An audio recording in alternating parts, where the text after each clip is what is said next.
Should you believe the hype behind a clone fragrance? YouTube is full of opinions of people telling you what you should buy, what smells fantastic. What should you believe? Well, we're going to have a look next. Welcome back to Hops and Whiffs. Grab yourself a cold one.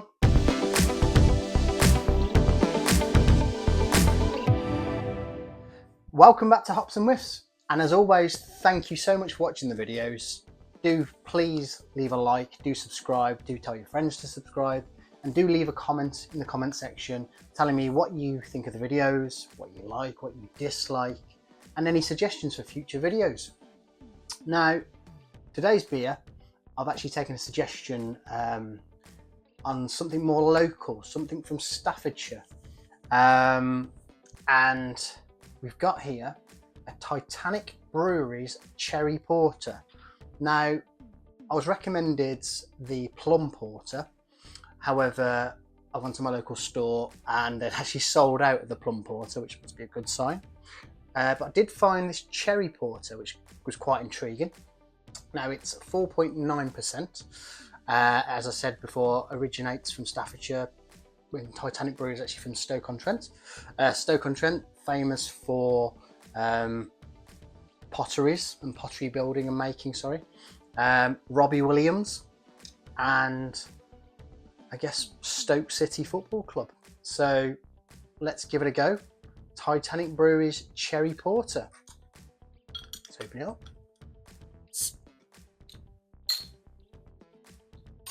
Can't smell the cherry straight away.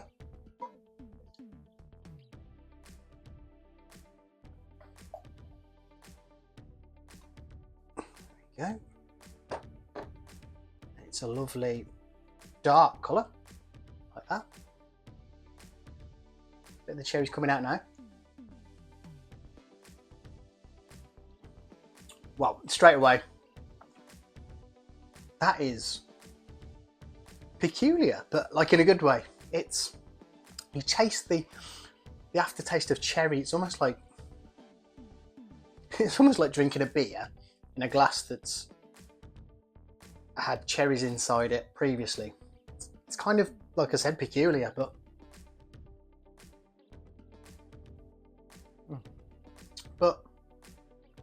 nice at the same time. It's not light, so if you're a lager drinker or you're into your, I don't know, fresher beers, it's not that sort of fruitiness. It's more of a darker taste as well as colour. But no, if you do like your darker beers and you like Plum Porter, I guess this is kind of like what Plum Porter would taste like, but with plum instead of cherry. But no, well done, Titanic Brewery. I'll have to get a few more of the Titanic Brewery lineup on the show.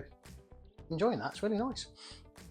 So I said in the introduction that YouTube is full of fragrance reviews of people entertaining people, such as your Jeremy Fragrance or your Cuba Nose, it's a personal favourite of mine, telling you certain fragrances are fantastic, certain fragrances are amazing, you should go out and buy this, or you should not go out and buy this. Now, I'm a firm believer that you should always go and test the fragrances yourself, but it is very, very hard when watching a video of somebody that you subscribe to, somebody that you enjoy watching. It's very hard not to go straight out and look for the best price on the internet and buy that. Now, I watched a few videos from a few YouTubers that recommended a clone of Paragon by Initio. A very, very nice, smooth, oriental woody fragrance. Quite expensive, so you're looking at £225 for 19 millilitres, but you do get a fantastic fragrance for your money. Now, the top notes of Paragon are lavender, sage and bergamot. Your mid notes are plum, Palo Santo and black pepper. and then you've got your base notes of sandalwood and agarwood, which is kind of like an oud. Now, very smooth, very expensive smelling, very, very alluring, and I think it's a very sexy fragrance. It's kind of not in the centre of the mass appealing world, but you will find more people, I believe, liking the fragrance than disliking the fragrance. Now, as I said before, I've seen a lot of YouTubers reviewing what they believe to be an absolute banger of a cologne, and that is from Lattafa Vintage Radio. Now, presentation wise on that, look at that, it's just a massive box. When this came in the post, I wasn't sure that my fragrance had come, because it's 100 millilitres and this is like kind of a hefty box, but we know that these Middle Eastern fragrances do tend to go all out on their boxes and presentation. So let's open it up for you. So inside the box is another box. That's good, isn't it? So it opens kind of like an old-fashioned lighter. But again, presentation, they love to do things spectacularly. Inside the box, you've got a Lattafa brochure, should you want to flick through and choose your next fragrance. And then inside is this little bad boy. Very heavy, very heavy. And yeah, you got the embossed Vintage Radio on the front. It actually looks a lot better in my hand than it did on the pictures. In the pictures it looked very tacky, and it might be coming across quite tacky to you, but there's a lot of weight to it. But no, it's well built. Let's give it a smell. And one thing I'd always advise you to do is always, when you are trying out fragrances, try it on your skin. See how it smells on your skin, how it projects off your skin, how it sits on your skin. And obviously leave it 10, 15, 20 minutes and go back to it, because you never can really get a good sense of smell from the tester strip itself. Probably because the oils on your skin are probably different to other people's, to the actual litmus paper that you're doing it on originally. So yeah, always try it on your skin. And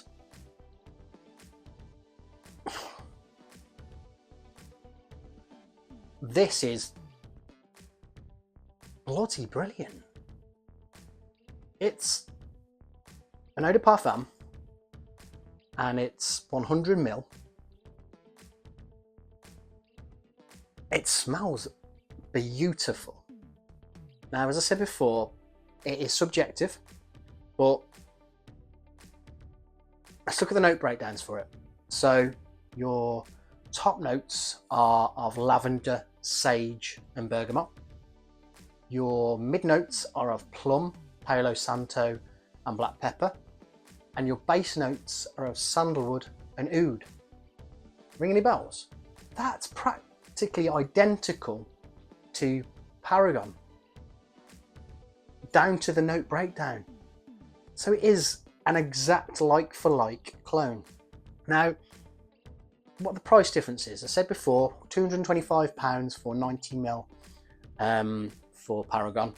This Lattafa Vintage Radio, 100 ml for, you can get it for £35. That's just incredible. Now, this came out in 2023, Paragon in 2022, and yeah, it's just gorgeous, absolutely gorgeous. I can't fault it. It's you do get the freshness up front, so I can smell the lavender and the bergamot when you start it out. Then the plum comes through pretty much straight away, kind of like in Hugo Boss, the Scent Magnetic, where you've got that I forget what the fruit is now, but there's a certain fruit note in that, and that's very similar to the plum in this. But this goes in a different direction totally to the Hugo Boss Scent Magnetic. This stays fresh and then kind of like builds around the bottom. The oud comes out, the sandalwood, which is a lovely, sweetish smelling wood smell, that comes out as well. Now, does it smell exactly the same? Well, it's close to Paragon. Paragon, I'd say, is a touch smoother. But I'm splitting feathers here. I'm very impressed, really impressed with it. Now, I will say this is more of a cooler weather fragrance. So you're looking at autumn, winter, and maybe a bit into spring. It's a very sweet and a warming smell. So I wouldn't wear it in a hot day in the summer. Not say you couldn't, but I just wouldn't personally do that. Now, I'd also say don't go too heavy on the sprays. While I was testing this out, I probably went a bit too heavy and got in a car for an hour's car journey with my wife, and yeah, it overpowered her. She actually got a headache from the scent. I had to open the window. But I'd say the 2 sprays I've just done on my hand there, it's a fantastic, brilliant. It's just lovely. I can't get over how close it is to Paragon. Maybe I'd have to get Paragon just to side-by-side comparison, because there probably will be differences, and maybe Paragon does perform better than Vintage Radio. But well done, Lattafa. They keep on coming out with these clones and these fragrances that impress time and time again. So let's go over my grading system just to see where this sits in the table for the best men's fragrances of all time. So we'll start off with price. Now, I'm not going to do the price as a comparison with Paragon. I'm just going to do the price standalone for the value of the fragrance you get. And for £35 for 100ml, that's very good. It's not the cheapest you can get everywhere, but it's a very cheap fragrance for the quality. So I've got to give Vintage Radio 4 out of 5 for price. And then we go on to performance. So when I've tested this, it's good, it's solid. Now, being a bit more on the fresh side of the sweet spectrum, it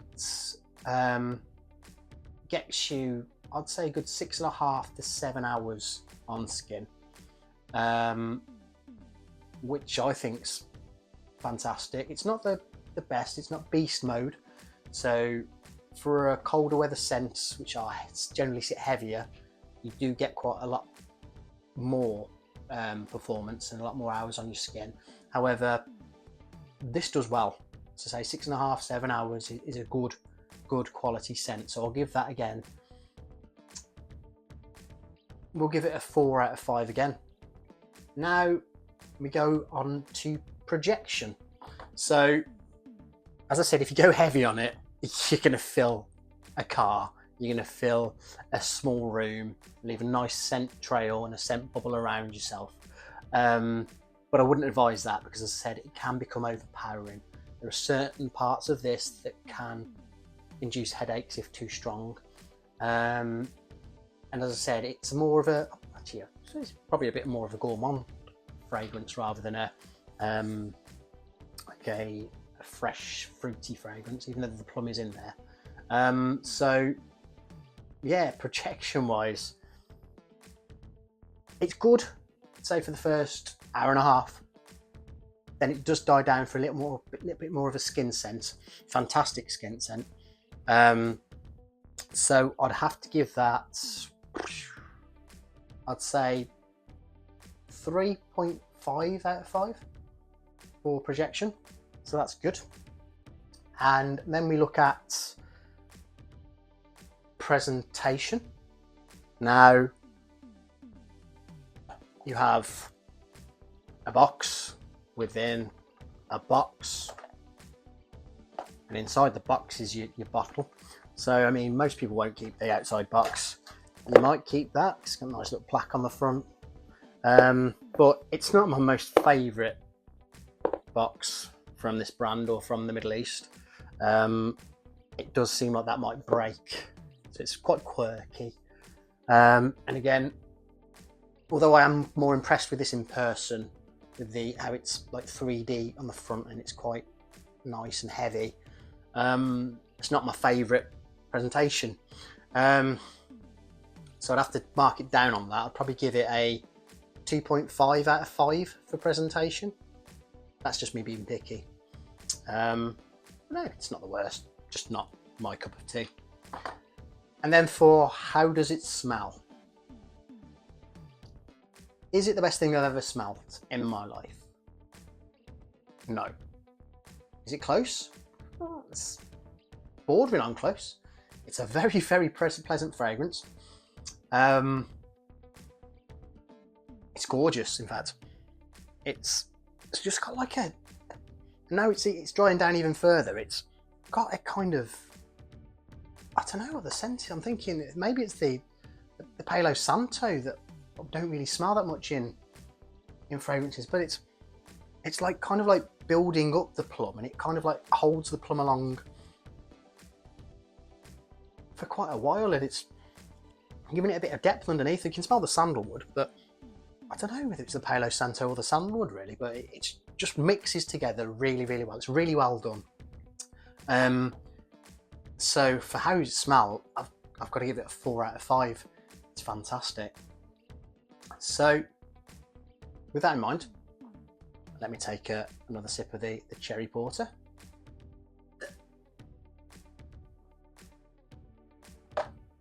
The cherry in that's fantastic as well. Let's have a look where it stands, the total score, and where it stands on the leaderboard for the best men's fragrances.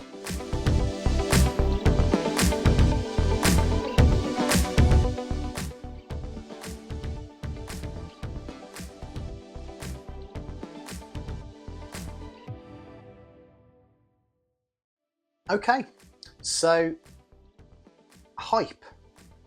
Are the fragrances that people hype on the internet worth it? I can't answer that because it's so subjective. But this one, for a fragrance for £35 that smells so close to a £225 fragrance, I'd say it's worth it. Grab it where you can at discounters. Try it out if you can. It's fantastic. It's my style of fragrance. It's not going to be for everyone, but I think it will be very, very pleasant and sexy and attractive for a lot of people. Yeah, try it. You have to try it. Do go and try Vintage Radio, and also try Titanic Brewery's Cherry Porter. This is fantastic. So it's a good week. I like both of them. So yeah, see you again soon. Like the video. Cheers.